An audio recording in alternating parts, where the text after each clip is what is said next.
Mimi na wewe ambao Allah subhanahu wa ta'ala ametuneemesha, wallahi hakuna yote hapa aseme kuwa alimuomba Allah amjalie kuwa Muislamu. Nani asema? Fadlan min Allah wa ni'ma, ni fadla kutoka kwa Allah na neema. Basi hii neema yataka nini? Yataka shukrani, na katika kumshukuru Allah subhanahu wa ta'ala ni kumuomba daima akubakishe katika hii neema ya hidayah.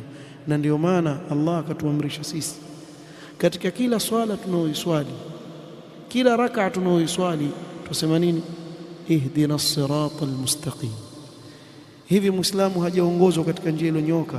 Mtu anaweza kusema si tayari nishaifuata njia ya Uislamu, mbona kila siku wasema ihdina as-siratal mustaqim? Ikiwa Allah ashakuongoza, wamuhitaji Allah akubakishe katika hiyo njia iliyonyoka. Kwa hivyo dini ikipinda, basi huyo mtu ni gone case, ashakwenda, ila Allah akimrehemu akatubia kwa Allah subhanahu wa ta'ala na kurudi kwa Allah subhanahu wa ta'ala.